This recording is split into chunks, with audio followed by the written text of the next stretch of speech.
आतंकवादियों ने कश्मीर में जम्मू कश्मीर आर्म्ड पुलिस के जवानों को ले जा रही एक बस पर हमला कर दिया। इस हमले में पुलिस के 8 से 10 के करीब जवान घायल हो गए। इनमें से 3 की हालत गंभीर बताई गई। जानकारी के अनुसार आतंकवादियों ने श्रीनगर के पंथा चौक के समीप स्थित जेबन में जिस बस पर हमला किया है उसमें जम्मू कश्मीर आर्म्ड पुलिस की 9वीं बटालियन के जवान सवार थे।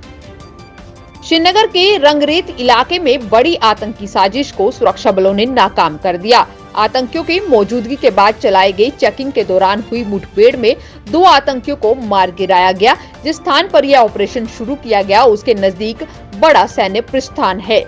इससे लगता है कि आतंकी बड़ी साजिश के तहत उस इलाके में पहुंचे थे। 2 आतंकियों के मारे जाने के बाद इलाके के लोग सड़कों पर उतर आए। उन्होंने सुरक्षा बलों में जमकर पथराव किया। इसमें महिलाएं भी शामिल थी। पूर्व मंत्री एवं भाजपा राज्य उपाध्यक्ष चौधरी श्यामलाल ने सोमवार को गांव गराना का दौरा कर लोगों को वेटलैंड के मामले का जल्द समाधान कराने का आश्वासन दिया। पूर्व मंत्री ने लोगों को यकीन दिलाया कि जल्द ही उपराज्यपाल मनोज सिन्हा से मिलकर उनको गाँव वासियों की समस्या के बारे में अवगत कराया जाएगा और गाँव वासी की समस्या का समाधान करवाने का प्रयास किया जाएगा।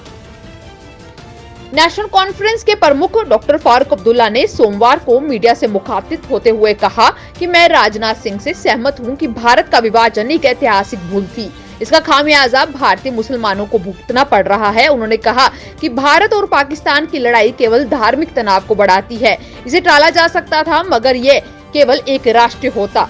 वहीं इससे पहले शनिवार को डॉक्टर फारूक अब्दुल्ला ने एक कार्यक्रम को संबोधित करते हुए कश्मीरी पंडित के मुद्दे पर भी बात की थी। उन्होंने कहा था कि कश्मीरी पंडित 3 दशकों से अपनी सम्मानजनक वापसी और पुनर्वास के लिए तरस रहे हैं। यह मुद्दा बहुत ही महत्वपूर्ण है। जम्मू कश्मीर में पारे में गिरावट के साथ सर्दी ने जोर पकड़ा है। कश्मीर के सभी हिस्सों में न्यूनतम तापमान 0 डिग्री से नीचे चला गया है। जम्मू संभाग में भी ठंड बढ़ी है।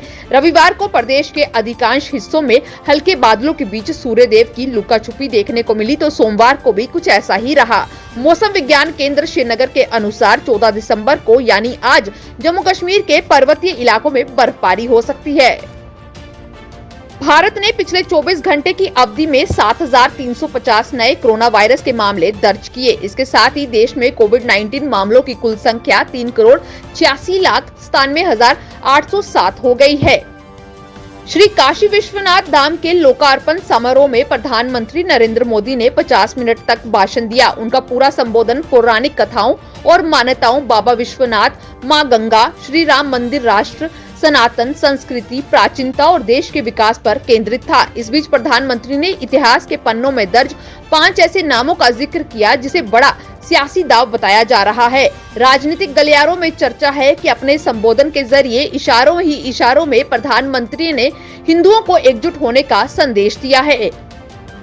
केरल हाईकोर्ट ने सोमवार को कोरोना वायरस टीकाकरण परिणाम पत्र पर से प्रधानमंत्री नरेंद्र मोदी की तस्वीर हटाने की मांग वाली याचिका पर सुनवाई की। हाईकोर्ट ने याचिकाकर्ता से सवाल किया कि क्या आपको प्रधानमंत्री पर शर्म आती है। न्यायाधीश ने कहा कि प्रधानमंत्री का चयन देश की जनता ने किया है। परिणाम पत्र पर उनकी तस्वीर होने में क्या गलत है। केंद्रीय माध्यमिक शिक्षा बोर्ड ने कक्षा 10वीं अंग्रेजी विषय के पेपर को लेकर जारी विवाद के बीच बड़ा फैसला किया है। सीबीएसई ने विवादित प्रश्नों को निरस्त कर दिया है। सीबीएसई परीक्षा नियंत्रण की ओर से जारी आदेश में कहा गया है कि संबंधित हितधारकों की प्रतिक्रिया और विशेषज्ञों की सिफारिश पर विवादित प्रश्न निरस्त किए जाते हैं। सुप्रीम कोर्ट ने असंगठित क्षेत्रों में कामगारों के लिए सामाजिक सुरक्षा अधिकार की मांग करने वाली एक याचिका पर उबर और जोमेटो समेत अन्य ऐप आधारित सेवा प्रदाता कंपनियों से जवाब मांगा है।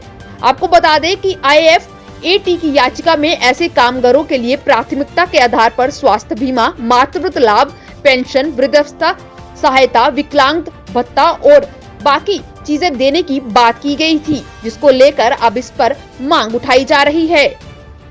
ब्रिटेन में ओमिक्रॉन वेरिएंट से पहली मौत का मामला सामने आया है। प्रधानमंत्री बोरिस जॉनसन ने सोमवार को इसकी जानकारी देते हुए कहा कि ब्रिटेन में ओमिक्रॉन से पहली मौत हुई है। यहाँ रविवार को ओमिक्रॉन से तकरीबन 1200 मामले दर्ज हुए थे।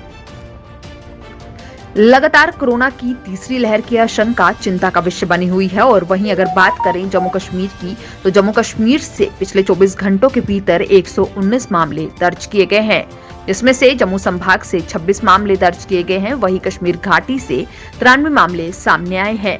इसके साथ साथ ही कोरोना से 3 मृत्युएं भी दर्ज की गई हैं, जो कि एक जम्मू संभाग से है, 2 कश्मीर घाटी से दर्ज की गई।